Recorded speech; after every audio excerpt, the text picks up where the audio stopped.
الرحمن الرحيم كلا إذا بلغت التراقي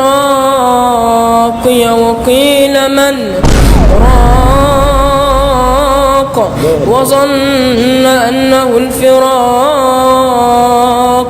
والتفت الساق بالساق إلى ربك يومئذ المساق.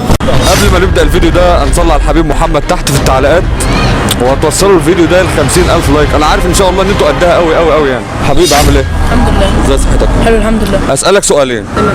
ماشي، ولو اجبت على السؤالين دي لك كده حلو قوي. السؤال الاول، من هو الصحابي الذي ذكر اسمه في القرآن؟ الصحابي هو زيد بن حارثة. ما شاء الله، اجابه حلوه قوي. طب السؤال الثاني، ما هي اركان الاسلام؟ الشهادتين، شهادة أن لا إله إلا الله وأن محمد رسول الله وإقامة الصلاة وإيتاء الزكاة وصوم رمضان وحج البيت من استطاع إليه سبيلا. ما شاء الله ما شاء الله. يعني انت اصلا ازهري؟ طيب لا، تربية وتعليم. تربيه وتعليم؟ ما شاء الله كمان يعني. ما شاء الله. طب انت نفسك ايه لما تكبر؟ يعني نفسك تبقى مثلا لاعب كوره، تبقى مغني، تبقى؟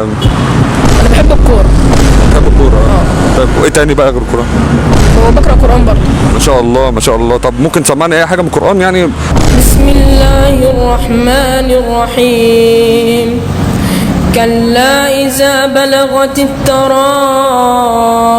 وقيل من راق